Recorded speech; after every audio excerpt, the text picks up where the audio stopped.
Hello folks, in this episode I'm going to be discussing patience once we've left the cult. The GW cult had us at extremes of emotional feeling at all times.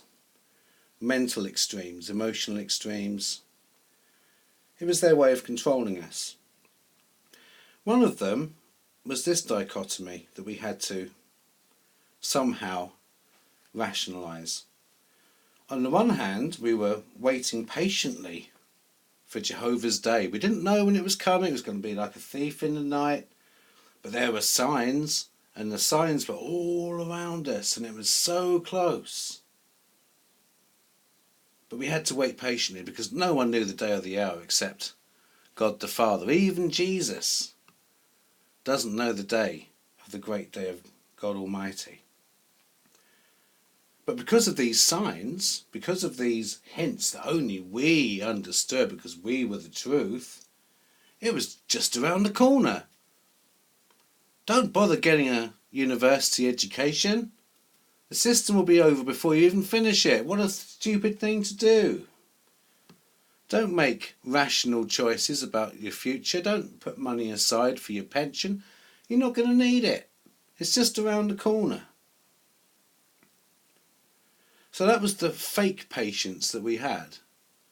We were being patient, waiting on the day of God Almighty, that only He knows when it's going to happen, and it's going to come like a thief, and no one will go, whoa, where the hell did that come from? But no, we knew differently, so our patience was completely fake. Another one of the tools that they used against us was this need for constant gratification of our dichotomies of these problems. We had to constantly go for these sessions weekly. And now it's even worse than when I was a Jehovah's Witness, because now they have JW Broadcasting, and you're getting these creeps giving speeches and writing pop tunes and God knows what. It's absolutely horrendous. A lot of the time there's two opposites being forced together in a cult mind. So that no one knows the day, but we know it's just around the corner, was two opposites being forced together. And to keep that going, it needs to be fed, it needs to be gratified, it needs to be updated, renewed, refreshed. So that constant refreshing requires no patience, because we know that next week there'll be another Watchtower study, there'll be another Life and Christian Times, or whatever the hell they call it now. Instant, constant gratification to keep an extreme personality as stable as it can ever be. That's why we have all these constant new tidbits, new books, new videos, new this, new that, new light. It's because we need that constant gratification to keep some kind of balance between these extremes that we live. So that was when we were in the JW cult. Our concept of patience was completely destroyed. Were we ever patient with people who'd committed a sin, as it was known at that time? Were we patient with people who had an addiction? Were we patient with people who had problems? No, we weren't patient at all. People had to fit the box so they could get the hell out. So we had no patience. So what are we going to do now that we've left the cult? We're out, or at least we're awake, even for those who are being forced to remain for their friends and family. For those people, you have my sincere pity and sympathy, because that must be awful. But what do we do once we've woken up, once we're out, once we're aware of our authentic selves? Well, last time I spoke about relationships in regard to the cult, and I thought I'd just talk a little bit about that again as regards patience.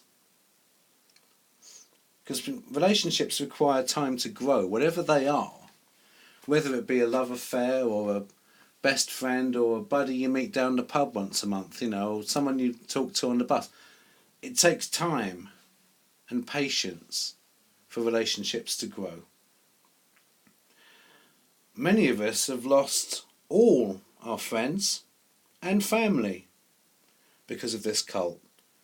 We no longer have the support network. And think about what that support network actually was for a moment. We don't get that constant gratification, acknowledgement, acceptance and inclusion that we had when we were in the cult if we've been disfellowshipped or we leave. But just think about those things. Are those things necessarily healthy? Remember, relationships require time to grow, especially when we're not forcing people to be in a box. Things can grow organically, naturally, where they are going to go. So we need to be properly patient.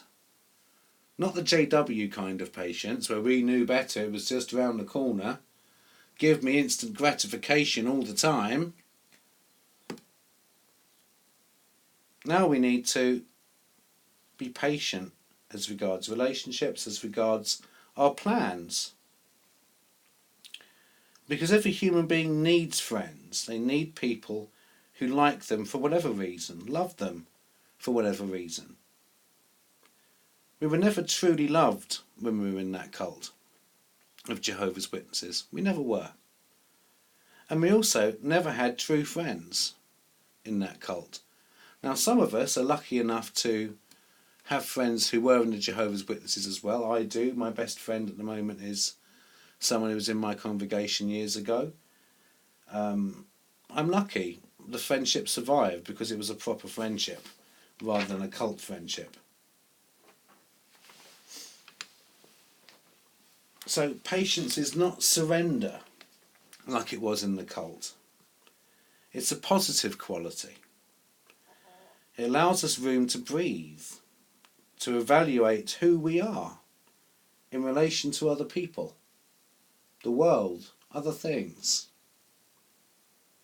It allows relationships to grow at their own pace and in their own way, rather than, oh, I'm going to go on a return visit and I'm going to want them to have a Bible study in 6 months and I'm going to want them to be baptised within about a year, year and a half, and then I want to be able to brag about it at all the assemblies for years to come. Or this relationship, we're already a brother, we're already a sister, we've got this so-called close relationship. There's no need to put effort and work into this or be patient about things. Because rebuilding a life for oneself after leaving the JW cult takes time. There are so many things that we need to do. So many things. If you've lost all your friends, your family may have lost your employment. You may have lost your home suddenly. These things need to get done. Some things need to be done expeditiously. And that's fine. But a bit of patience and a bit of planning will help. Splitting things into achievable mini goals, that we can achieve that goal, that gives us confidence that we can get on to the next goal. Those things will really help. We once believed that all of our problems and needs would be fully taken care of soon, just around the corner. We had no need to work on them.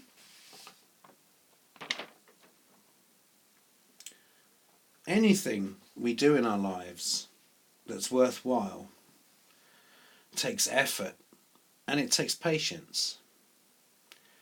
We need to build trust in people because we've just been bitterly betrayed by people who we thought loved us unconditionally, but no, they didn't. We need to build trust in people again. We need to build friendships. We need to build a future for ourselves, and these all take time. We won't be suddenly fixed and everything's fine and we just motor on.